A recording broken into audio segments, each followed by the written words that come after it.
बहुत बहुत स्वागत है आप सभी का एक बार फिर से गैलेक्सी क्लासेस के इस ऑनलाइन प्लेटफॉर्म पर, जहां हम सभी सीटेट दिसंबर 22 की बहुत तेजी से तैयारी कर रहे हैं और बहुत सरल शब्दों में सारी चीज़ों को पढ़ रहे हैं। लगभग ऑलमोस्ट 80% क्लासेस हो चुकी हैं, 20% क्लासेस और बची हैं जिसको हम लोग बहुत जल्दी से कवर कर लेंगे।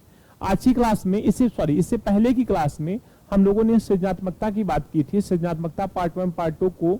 फिर उसके बाद हमने भाषा विकास को पढ़ाया था, चौमस्की के सिद्धांत को, LAD के कॉन्सेप्ट को। आज हम जिस चैप्टर को पढ़ने वाले हैं उसका नाम है बाल केंद्रित एवं प्रगतिशील शिक्षा। चाइल्ड सेंटर्ड एजुकेशन क्या है, प्रोग्रेसिव एजुकेशन क्या है, उसके बारे में हम चर्चा करने वाले हैं। चलिए देखते हैं, जल्दी से पहले क्लास को पढ़ा लेते हैं, उसके बाद हम लोग बातें करते हैं। हमने कहा बाल केंद्रित शिक्षा एवं प्रगतिशील शिक्षा क्या है, इसके अंतर्गत कितने तत्व उपस्थित हैं, वो चीजों को हम देखते हैं। बाल केंद्रित शिक्षा में जो मेन है, जो स्टार है, जो हीरो है, वो कौन है? बालक। बाल केंद्रित शिक्षा में बालक को हम सेंटर में रखते हैं और उसके चारों तरफ क्या क्या घूमता है, आइए उसकी चर्चा हम करते हैं। हमने कहा शिक्षक उसके चारों तरफ, पाठ्यक्रम उसके चारों तरफ, अधिगम मतलब सीखना या सिखाना, और शिक्षण विधियां जिनका प्रयोग एक शिक्षक करता है, वो सब बालक के चारों ओर इर्द गिर्द रूप में घूमते हैं। कहने का मतलब कि जो मॉडर्न एजुकेशन है उसमें जो हीरो है वो कौन है? बालक है। शिक्षक क्या है? एक सुविधा दाता के रूप में, एक नेतृत्वकर्ता के रूप में, एक परामर्शदाता के रूप में, गाइडर के रूप में, एक सहयोगकर्ता के रूप में उपस्थित है बालक के साथ में। ठीक है, एक तानाशाह के रूप में नहीं उपस्थित है, अनुशासक के रूप में नहीं उपस्थित है। ठीक है, आइए देखिए, बाल केंद्रित शिक्षा में बालक बीच में है, इसके चारों तरफ ये सारी चीजें घूमती हैं। और कुछ बातें आपको बताते हैं। हमने कहा बाल केंद्रित शिक्षा के सिद्धांत क्या है। मान लीजिए बालक को हमने केंद्र तो मान लिया, लेकिन इसे पढ़ाएंगे लिखाएंगे किस सिद्धांत से? तो पहला सिद्धांत है क्रियाशीलता का सिद्धांत। क्रियाशीलता का सिद्धांत ये कहता है, जो क्रियाशीलता का सिद्धांत है ये कहता है कि बालक को क्रियाशील रखिए, एक्टिव फॉर्म में रखिए, उसे रटंत विद्या मत दीजिए। ठीक है, उससे सारे कार्य को करवाइए ताकि वो अपने जीवन में स्वयं का अनुभव कलेक्ट कर सके और अनुभव को प्राप्त कर सके, है ना। Learning by doing. इस क्रियाशीलता के सिद्धांत को हम इस प्रकार से समझ सकते हैं कि इसे हम क्या कहते हैं? Learning by doing. Learning by doing. ठीक है। रुचि का सिद्धांत, हमेशा पढ़ाते समय बालक की रुचि का, इंटरेस्ट का ख्याल रखना है।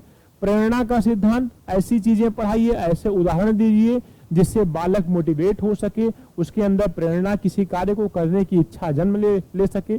चयन का सिद्धांत ये कहता है आपको शब्दों का चयन, परिस्थितियों का चयन, शिक्षण सूत्रों का चयन, शिक्षण विधियों का चयन, शिक्षण सिद्धांतों का चयन, किसका प्रयोग आप करेंगे, सरल से कठिन की ओर कि पूर्ण से अंश की ओर, किस प्रकार से शिक्षण विधियों का, शिक्षण सूत्रों का, शिक्षण सिद्धांतों का आप प्रयोग करने वाले हैं, वो चयन के सिद्धांत में आप देखेंगे किसका चयन करके पढ़ाने वाले हैं।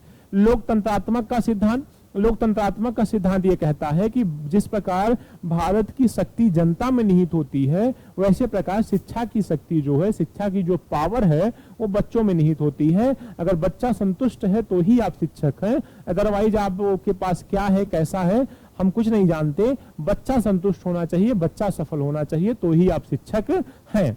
तो ये 5 सिद्धांतों की चर्चा हमने आपसे किया जो बाल केंद्रित सिद्धांत कहे जाते हैं। अब देखिए, इन चाइल्ड सेंटर्ड एजुकेशन, जो हमारा बाल केंद्रित शिक्षा है, उसमें शिक्षक का क्या अस्तित्व है, शिक्षक किस रूप में उपस्थित है? अधिगमकर्ता के रूप में उपस्थित है, वो परीक्षणकर्ता के रूप में उपस्थित है, सहयोगकर्ता के रूप में उपस्थित है, निदानकर्ता। निदानकर्ता का मतलब होता है, 2 शब्द होते हैं, एक होता है निदान और एक होता है उपचार।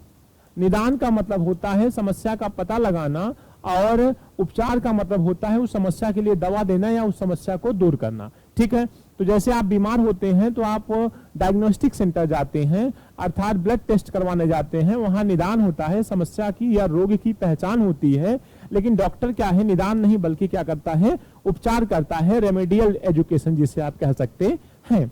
आगे देखते हैं शिक्षक की क्या भूमिका है, वो तो मैंने देख लिया। अब हम आपसे कुछ पॉइंट्स की बात करते हैं जो बाल केंद्रित शिक्षा में होनी चाहिए। देखिए, बाल केंद्रित शिक्षक में क्या है? बालक और पाठ्यक्रम है। बालक की रुचि के अनुसार पाठ्यक्रम होना चाहिए। जो पाठ्यक्रम है वो लचीलापन होना चाहिए, कहीं सरल कहीं कठिन, एकदम कठिन रूप से नहीं होना चाहिए। बालक के पूर्व ज्ञान व अनुभव पर आधारित पाठ्यक्रम होना चाहिए, मतलब जितना उसकी क्षमता है या पिछली क्लास में जो पढ़ाया गया है उससे संबंधित ही नेक्स्ट क्लास में पाठ्यक्रम बना हुआ हो। फिर राष्ट्रीय भावना का विकास करने वाला पाठ्यक्रम हो। कहने का मतलब ये आप हेडिंग के रूप में रख सकते हैं कि बालक और पाठ्यक्रम का क्या संबंध होना चाहिए। तो यहां से पहला पॉइंट आप चालू कर सकते हैं इस प्रकार, ठीक है, इस प्रकार से, ठीक है। समाजीकरण में सहायक हो ऐसा पाठ्यक्रम हो। व्यक्तिगत भिन्नता का ख्याल रखा जाए, क्योंकि आपको पता है कि प्रत्येक बालक भिन्न है, लेकिन प्रत्येक बालक अपने आप में विशिष्ट है।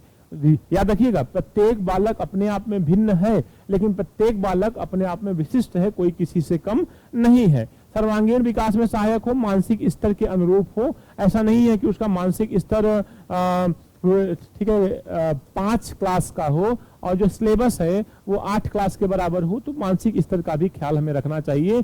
जिस अवस्था में वो जिस चीजों को सीख सकता है, जिन चीजों को, उसी चीज को पाठ्यक्रम में रखना चाहिए। अब देखिए, बालक और पाठ्यक्रम तो हो गया। हमने जो चाइल्ड सेंटर्ड एजुकेशन थी उसके बारे में हमने आपसे चर्चा किया। अब हम आपको बताते हैं कि प्रगतिशील शिक्षा के रूप क्या हो सकते हैं, या प्रगतिशील शिक्षा का क्या मतलब है। जो प्रोग्रेसिव एजुकेशन है उसका क्या मतलब है। जॉन डीवी ने कहा कि प्रगतिशील शिक्षा का मुख्य उद्देश्य बालक की शक्तियों का विकास करना। बहुत इंपॉर्टेंट लाइन है। जॉन डीवी ने क्या कहा कि जो प्रगतिशील शिक्षा है उसका मुख्य उद्देश्य है बालक की शक्तियों का विकास करना। और पढ़ते हैं, हमने कहा प्रगतिशील कक्षा में शिक्षा और शिक्षण विधि को अधिक व्यवहारिक बनाने पर जोर दिया गया। मतलब ज्यादा हम उसको नियम और सिद्धांत नहीं पढ़ाएंगे, नहीं सिखाएंगे, उसे हम वातावरण से जोड़ने की कोशिश करेंगे, उसे हम व्यवहारिक ढंग से सारी चीजों को पढ़ाएंगे, जहां बालक स्वयं के द्वारा ज्ञान की संरचना करता है। मतलब बालक स्वयं अनुभव करे सारी चीजों का, बालक स्वयं ज्ञान का निर्माण करे, अर्थात कहीं ना कहीं जीन पियाजे को सपोर्ट किया जा रहा है। ठीक है, आइए देखते हैं, आगे बढ़ते हैं। हमने कहा प्रगतिशील कक्षा की विशेषताएं क्या होती हैं, उसकी भी चर्चा थोड़ी सी कर लेते हैं। रटंत विद्या का विरोध करना चाहिए, व्यक्तिगत भिन्नताओं का ख्याल रखना चाहिए, व्यक्तित्व विकास हेतु आवश्यक है क्या प्रोग्रेसिव एजुकेशन, सामाजिकरण हेतु आवश्यक है, ऐसा वातावरण तैयार करिए जिससे बालक के अंदर सामाजिकरण की या समाज में मिलजुल कर रहने की भावना विकसित हो सके। शिक्षक समाज का सेवक के रूप में उपस्थित है ना। शिक्षण विधियों की व्यवहारीकरण, मतलब शिक्षण विधियों का प्रयोग करके पढ़ाइए। सभी को समान अवसर और समान अधिकार प्राप्त होने चाहिए। ऐसा नहीं है कि कोई ब्राह्मण है, क्षत्रिय है तो उसे ज्यादा, वैश्य शूद्र को कम। कहने का मतलब जातिवाद नहीं होना चाहिए, पूर्वाग्रह नहीं होना चाहिए, जेंडर डिस्क्रिमिनेशन नहीं होना चाहिए, लड़की और लड़के में अंतर नहीं करना चाहिए। इस प्रकार की शिक्षा होनी चाहिए। लोकतांत्रिक मूल्यों की स्थापना हो, स्वतंत्रता की स्थापना हो, जीने का अधिकार हो, ये सारी चीजें उनको सिखानी चाहिए। बालक को स्वयं करके सीखने पर बल दिया जाए, लर्निंग बाय डूइंग का सूत्र अपनाया जाए। बालक की स्वाभाविक रुचियों को समझना, उसके रुचि के अनुसार, उसकी क्षमता के अनुसार, उसकी मानसिक स्थिति के अनुसार, उसकी शारीरिक क्षमता के अनुसार प्रगतिशील शिक्षा होनी चाहिए। रुचि और प्रयास पर आधारित, मतलब उसकी जितना उसका इंटरेस्ट हो, जहां जहां उसे प्रयास कराना चाहिए सही ढंग से, उतना ही काम उससे करवाना चाहिए प्रगतिशील शिक्षा में। इट मीन्स बालक को ध्यान में रखकर ही सारे काम करने चाहिए, और उसके भविष्य के, उज्जवल भविष्य के निर्माण के लिए क्या क्या किया जा सकता है, वो सारी चीजें प्रगतिशील शिक्षा में सम्मिलित होती हैं। तो आपने देखा कि हमने प्रगतिशील शिक्षा को जॉन डीवी की परिभाषा से पढ़ा कि बालक की शक्तियों का विकास करना ही प्रगतिशील शिक्षा का मुख्य उद्देश्य है। फिर हमने देखा प्रगतिशील शिक्षा की क्या क्या विशेषताएं हो सकती हैं। सीटेट में 100% यहां से एक प्रश्न हर साल पूछा है। सीटेट में 100% चाइल्ड सेंटर्ड और प्रोग्रेसिव एजुकेशन से एक प्रश्न पूछा है। मैं इस बात को बार बार कह रहा हूं, इसलिए ध्यान से इसको आप पढ़ लेंगे तो आपका प्रश्न गलत नहीं होने वाला है। ठीक है, इस प्रकार हमने देखा कि जो चाइल्ड सेंटर्ड एजुकेशन थी या प्रोग्रेसिव एजुकेशन थी, उसकी चर्चा हमने आपसे किया। बहुत सरल शब्दों में एक समझ विकसित किया। इसको 2 बार 3 बार पढ़ लीजिएगा, रिवीजन कर लीजिएगा। 100% शिक्षक सेवक के रूप में है और बालक हीरो के रूप में है। कहने का हीरो का मतलब सकारात्मक रूप से, नकारात्मक रूप से नहीं। चलिए, तब तक के लिए बहुत बहुत धन्यवाद। मिलते हैं आपसे हम अगली क्लास में। Thank you so much.